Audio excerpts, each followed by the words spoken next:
Sure. My name is Daniel Van Sant. I am the Director of Disability Policy here at the Harkin Institute for Public Policy and Citizen Engagement, housed at the Tom and Ruth Harkin Center at Drake University.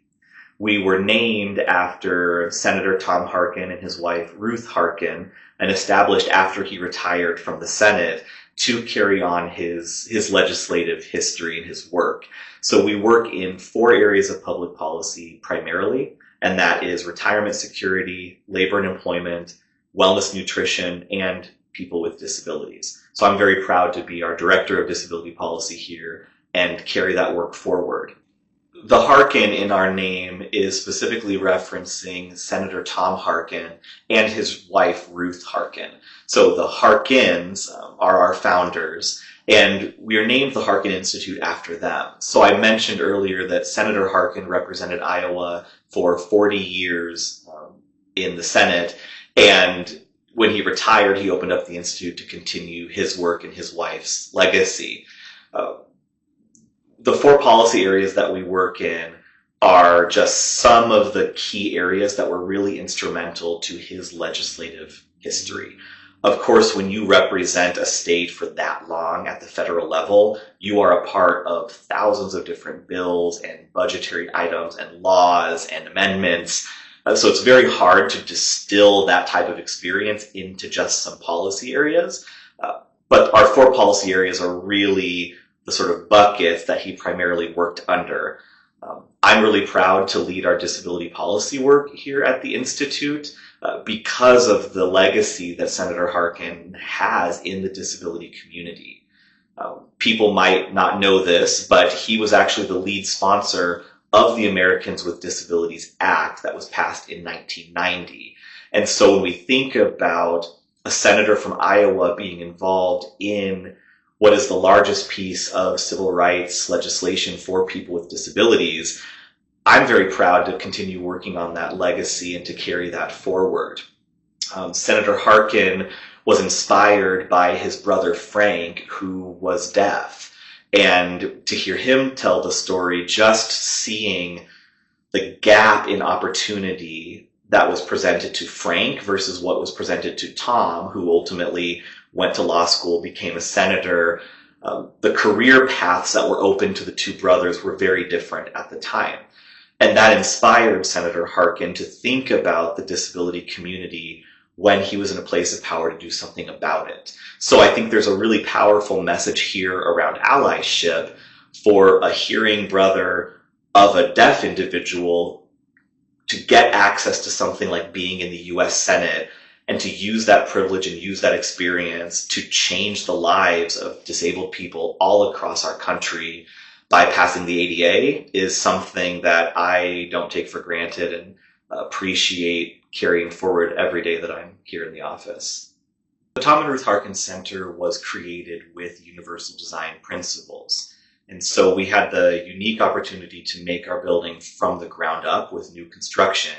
And we actually had an advisory committee of people with disabilities across the disability spectrum consulting on the space. And so we were able to put in a lot of features that take various disabilities into account. So you will see things like a variety of seating in most spaces, and seats that are different heights, seats that move, seats that have arms or do not have arms on their sides.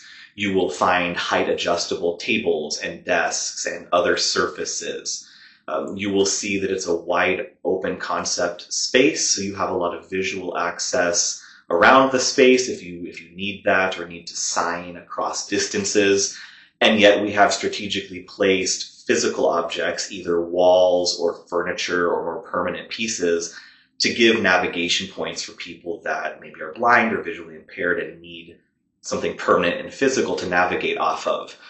We have lights with dimmer switches. We have the ability to split rooms to make them more quiet or darker. You'll see contrast walls, contrast in the carpet. We have a sensory room in case you don't want to be in the open concept space all the time. Really just a wide variety of features. That's just scratching the surface of some of the things that we have here. Something that I tell a lot of our business partners or community partners when they come to our space is that there's this misconception, I think, that accessible design is something that's really expensive.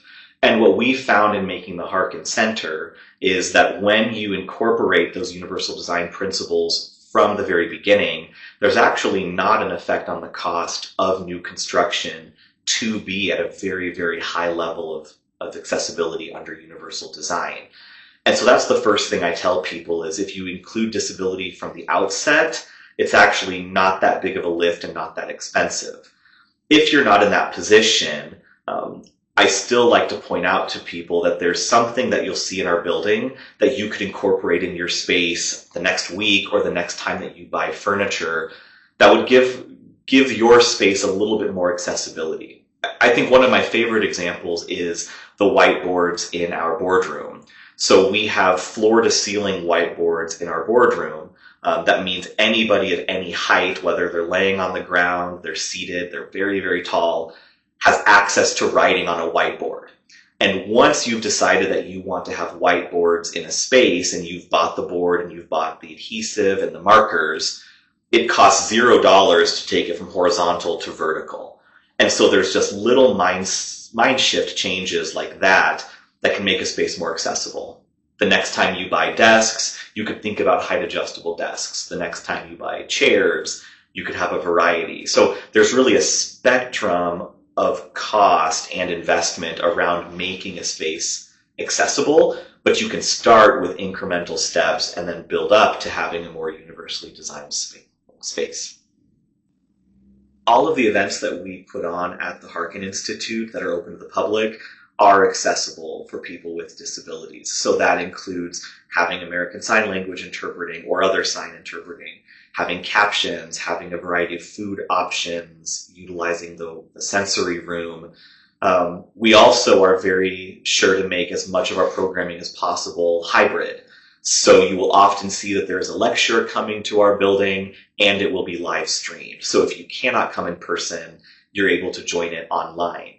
Even if we're not able to offer something live in a live stream, we will record it and then make sure that we manually add captions and other features to put it on our YouTube page or other social media.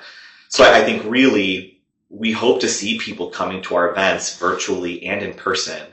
You should sign up for the Harkin Institute listserv and then also follow us on social media. We have LinkedIn, X, Facebook, Instagram, YouTube, and we now have TikTok as well. So find us on those different platforms and come to our events, read our reports, get involved. We're often posting when we want people for a focus group or are looking for consultants or contractors or interns. So just stay in touch with us, and we hope to see you at some of our future events.